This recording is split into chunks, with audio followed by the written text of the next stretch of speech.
Hey, tree huggers. Welcome back. I'm Stacy Pulley, co-owner of Family Tree Therapies. And I'm Terri Cooper, the other co-owner of Family Tree Therapies. That's fantastic. Thanks. Today, a very important topic, like we always say, but I'm saying it again, nasal breathing.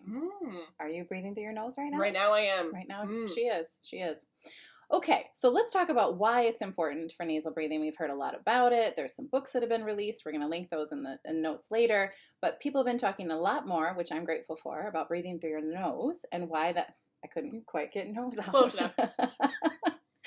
What we want to see from birth through your entire life is your mouth closed. It is never, well, while you're breathing, not necessarily while you're talking. We need your mouth to be open while you're talking. Yes. But if your infant, your toddler, your school-age child, if you're noticing their mouth is open, their lips are parted, either at rest during play, especially during sleep, a lot of times people will come in and will ask if they're breathing through their mouth at night, and they'll say no. I want you to check, though, and make sure. We're going to talk about why that's so important. But first things first, do a check visually on everybody in the room. Are their lips together? Now, if that doesn't, with your lips together, oftentimes people think of like, oh, their mouth is closed, but there's just this ever so slight of a part. Just a little bit. Not okay. That's not okay. Even that, not okay. Okay. So let's talk about why. Let's talk about why it's so important. So from birth, what you want to see is that you're getting something called lingual palatal connection. Whoa. That's a lot. That's a lot. But let's break it down. Your tongue to your palate. That's all we're saying. So you sitting here. The palate is the roof of your mouth. Oh, yeah. Okay. Palate is the roof of your mouth. Good. No lingo in this podcast. So as you're listening right now, assess. Where are your teeth? Where are your lips? Where is your tongue? Is your tongue floating in your mouth? Is your tongue on the bottom of your mouth, resting down? Or is the tongue on top of your palate, shaping your palate? Now, that doesn't just mean the tip of your tongue. It means your entire tongue. So the back of your tongue, for example, say the word cat, cat. Go ahead, Terri, say that. Cat. Can you feel that? So you say that sound, k or g. I want that part of your tongue up too. Because sometimes people will tell me, oh, it's up there. But it really is just the front of their tongue anchored behind their front teeth. But the rest of their tongue is boop, falling down. So the tongue being up there and having that good suction early on helps us to shape the palate and make it nice and wide so that the teeth have plenty of room to come in. So that then our pharynx, or the opening in the back of our mouth, can spread out nice and wide, and we can have a nice open airway, because that's really important, obviously, for health for the rest of our lives. What we see a lot of when kids come in, we might get them, a little later, maybe 5, 7, 8, 9, 10, and they come in and they're having these patterns where their mouth is actually a little bit open. Demonstration again. Just a little party. And when we ask people if they breathe through their mouth, sometimes they're like, oh, no, that doesn't happen, because they have a preconceived notion that I mean like breathing through their mouth. It doesn't have to be that large. It can be, like Terri said, just really subtle. Anytime your lips are parted, even that little tiny gap, it keeps your tongue away from the roof of your mouth.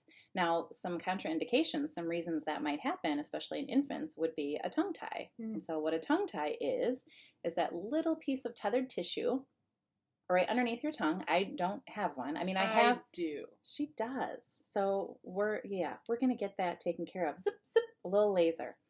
So when you have that little piece of tissue that's tethered right there, and it wasn't as common to get that done when you were a baby. I'm sorry. A long time that ago. really aged us. It was not common. But now people do pay attention, which I love, because of the fact that, and with all the years that Terri and I have been in practice together, we've seen it change through the years of how important it is to understand that lingual palatal connection has to happen for speech, for feeding, for posture, for head writing, so many things that happen. Start with that good organization. If you've listened to any of our other podcasts, with our vision and our tongue up, and our reflexes active in a way that we are open and our scapula is down our back and our neck is nice and long and our airway is wide. There's so many things that have to happen in the beginning to set us up for a lifetime of success. What we see is we're seeing kids who already didn't have that kind of early beginning success, and so they either already have some postural concerns, they have a tongue tie that wasn't identified, they have mouth breathing patterns at night, and now they have a low tongue position, and they're having a hard time with that oxygen CO2 exchange, which can lead to dysregulation, can look like inattention, sleep problems, anxiety, and even, which is interesting. Picky eating. A lot of our kids with picky eating, or just look like a behavioral thing, like they don't want to chew meat or they don't like certain textures or sensations in their mouth. It's because their tongue doesn't have the freedom to actually control those different textures, and so it feels unsafe. And so subconsciously, they're choosing not to have those things. Something with a mixed consistency, like you bite into a piece of fruit, and there's also liquid behind that fruit. So now they have to chew, but they have to be swallowing the thin liquid at the same time. I mean, brains are smart, bodies are smart. We know how to protect ourselves. So then what does it look like? It looks like a conscious choice. It looks like a cortical function, but it really didn't start there. It started with this good lingual palatal connection. So what else do you want to add from an OT perspective? And then we'll keep going. Yes, from an OT perspective, I like to think about the tongue as one of our main points of balance. It is a very strong muscle within our body. And as Stacy was mentioning, if and when the tongue is properly positioned up on the roof of your mouth, that actually helps to maintain head writing, keeping your head up. That helps with then your vision. We have a nice podcast on vision that has also been done. What happens is if your jaw is open and your tongue is forward, it can lead to more of a head forward posture. It can lead to more slouching, and you try to sit up straight. But if your tongue is down and your jaw is open, sitting up straight now becomes such a much more difficult thing to do. Also, as Stacy was mentioning, tongue ties and our little ones, there is an entire fascial system that connects from our toe, from our tongue, all the way down to our toes. So, if you have some sort of tethered oral tissue, oftentimes you'll see other types of fascial restrictions somewhere else in the body. Fascia being sort of this slimy layer that's on top of muscles that helps things slide and glide and move. If there is a restriction somewhere in that, it can lead to sort of a subtle head-turning preference, which, if unaddressed in an infant, could potentially turn into a torticollis. Or later in adult life, it could have something to do with posture and how you're able to sit up straight and what happens, and you might always have that kink in your rib or in your back. No, that wasn't addressed towards you. I feel like that was a direct hit. I did show my tongue tie. That was directly at me. Okay, go ahead. So, as a grown-up who has a tongue tie, you can see that my oxygen saturation isn't necessarily my strong suit. We may have had this conversation. Correct. And I'm saying that because I was able to become a successful adult. I sleep well through the night. However, for your overall health and overall wellness and overall cardiopulmonary functioning, I'm considering having mine released. Back to OT is less She's about... She's going to do it, actually. Less about me. She's going to do it. If the tongue is a muscle, one of the most important things that we can do to help the tongue find its place as an OT is really going back to tummy time. Oftentimes, our kiddos who spend so much time on their back, if we think about the tongue as a muscle and we think about gravity, that can kind of help. Gravity pushes the tongue backwards and down. Whereas if you are on your tummy and resting your head on each side and picking it up, that changes your head and your tongue position relative to gravity, which is going to significantly help with training the 8 different muscles that are within the tongue. Fantastic. Mm-hmm. So let's talk about a few do's and don'ts, if you will. Mm-hmm. So pacifiers is a big one. Ooh, I know that it's a touchy subject and people think, oh, but I need the pacifier because I need a break or I need to relax, or I want the baby to be happy, and I get all of that. I do. And maybe Stacy, SLP 10, 15 years ago would have said, like, anything to get through the day, I get it. But I'm going to go ahead and say no. We need to be weaning those kids off of that artificial palatal connection as fast as we can. So it's okay initially, maybe, if you have to. If they don't take it. If they don't take it, we're not going to force it. We're not going to hold it in there. Please don't hold it in there. So if they're not taking it, there's a couple of things. Number one, they could have some kind of issue where they can't hold on to it because they've got something else going on in their body, in their neck, in their jaw, that they don't have the muscular strength and they can't organize their tongue around it.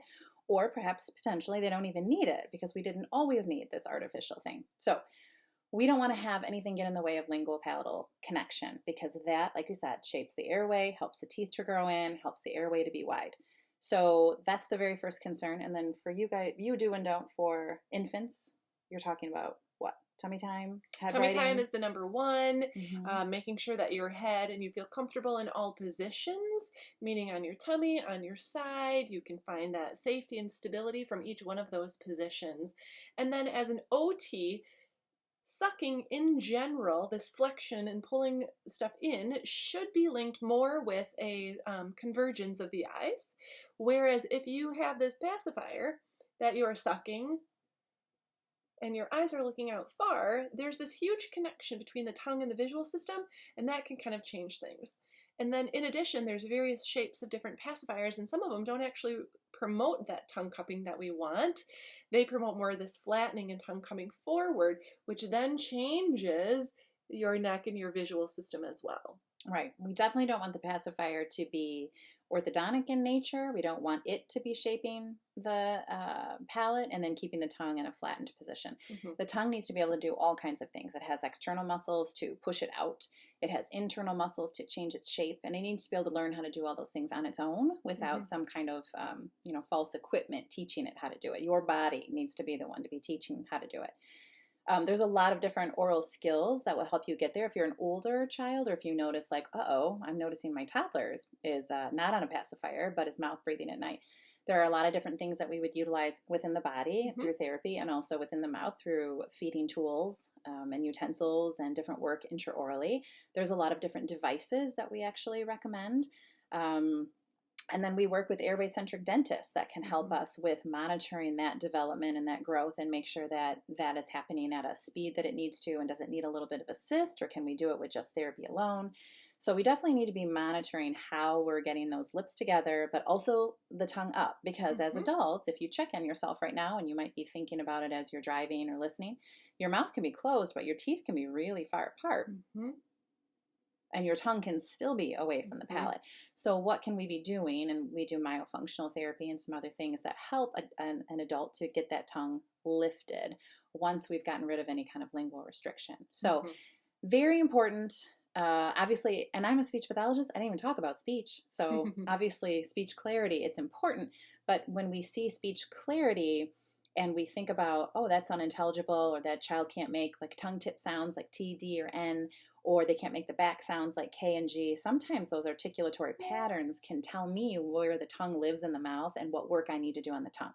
So the speech problem is more, it's not necessarily an articulation disorder, it's a symptom. It's a symptom of something else. It's a symptom of something underlying. So I'm not just going to look at it and say, I'm going to do flashcards and address speech. I'm going to actually listen to the pattern, and I'm going to go, where is that tongue not moving and hitting and grooving the way that it should? And I'm going to go back and teach the tongue how to do that foundationally. And usually we need to go deep into the body to do that, in addition to, integrating that tongue movement with a lot of other movement within the body and the visual system. So there's a lot to be done, and what we are seeing and what we'd like to see less of is older kids with these challenges that we know we could have prevented when they were younger. So that is really a passion of ours, and why we want to talk about this today and why it's so important is because if we can set our kids up for success now in that birth to 12-month range and see what's typical and what's not, and even if the information makes you a little uncomfortable, or you think, I'm just trying to get through my day, I get it. We want you to get through the day too, but we also want to grow these thriving little humans. So important.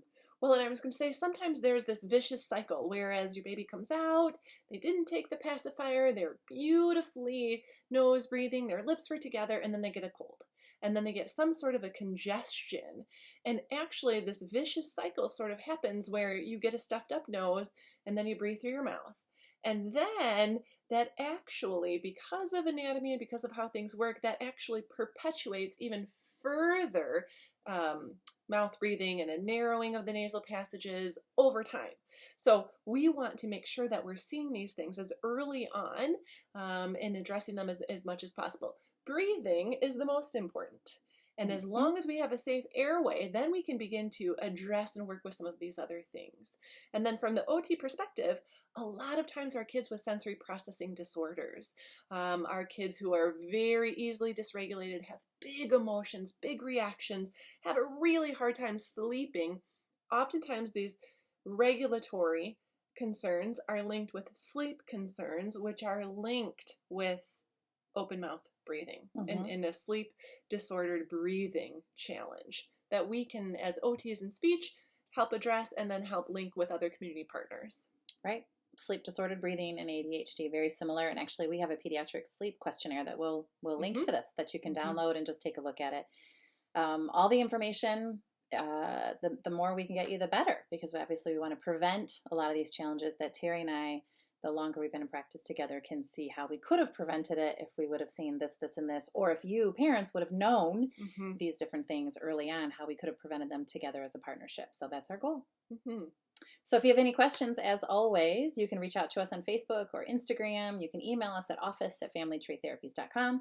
You can call us 616-447-7799. We have free telehealth screenings. We also have free complimentary, that's the meaning of free, is complimentary. It is.